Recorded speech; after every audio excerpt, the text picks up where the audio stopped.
আসলে আমরা শিখি, শেখানোর চেষ্টা করি। এটুকু। যারা কবিতা বলেছো এতক্ষণ মাইকে, তোমরা অনেকে মাইক্রোফোনটা খেয়ে নিতে চেয়েছো। মাইক্রোফোনটা কি মুখে ঢুকিয়ে তারপরে কবিতা বলবে? এটা চলবে না। কমপক্ষে দেখো, আমার ডিস্টেন্সটা দেখো। এখন আমি ফিস ফাস ঘ্যাস ঘুষ যাই বলি না কেন, কোনো রকম অন্য আওয়াজ যাবে না। এই গ্যাপটা লাগবে, এই গ্যাপটা লাগবেই। কিন্তু এই গ্যাপটা তোমরা করছো না। যারা কবিতা তখন বললে, খুব ভালো বললে। সবচেয়ে ভালো লাগলো তোমাদের কবিতা, এত বড় বড় কবিতাগুলি তোমরা মুখস্থ করতে পেরেছো, এটা ভালো লাগলো। কিন্তু মাইকের ইউজটা জানতে হবে। ঠিক আছে, হয়ে যাবে। উপরওয়ালা আমাদের উপর কৃপা বর্ষণ করুক। কবিতার নাম ভারতবর্ষ, কবি দেবেশ ঠাকুর।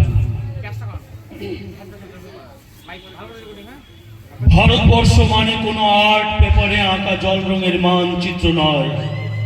ভারতবর্ষ মানে শুধু হর্ষবর্ধন কিংবা বাবরের বিজয় বার্তা নয়। ভারতবর্ষ মানে বিজয় সিংহের সিংহল জয়ে ফ্যাসিস্ট গৌরব গাথা নয়। ভারতবর্ষ মানে শুধু মীনাক্ষীপুরম কিংবা জামা মসজিদ নয়। ভারতবর্ষ মানে নেহেরুজির বংশানুবৃত্তি কিংবা জিন্না সাহেবের অলিখিত শ্বেতপত্র নয়। ভারতবর্ষ মানে এক ভালোবাসা, আমার তোমার, শব্দের, সঙ্গীতের, জীবনের, আকাশের, মাটি। আমাদের প্রাইমারি স্কুলে কলু খাঁ সাহেব সাদা দাড়ি, মাথায় ভেজ, ড্রিল করাতেন আমাদের ডান বা ডান বা ডান বা। সস্নেহে সতর্ক করতেন, বাবা সকল পা আর হাত মিলিয়ে মিলিয়ে ফেলো। কলু খাঁ সাহেবের গোরের মাটিতে আজ ফেরেশতার হাসি ভারতবর্ষের চেরাগ হয়ে জ্বলছে। বদ্রু মিয়ার হাতের কর্ণিকে শিব মন্দিরের গায়ে কত ফুল কাটা, আর তার জোগাড়ে হয়ে মশলা মাখছে ঈশান বাউরি, নিয়ামত শেখ আর গোকুল মাহাতো এক পাটাতনে ধান ঝাড়ে।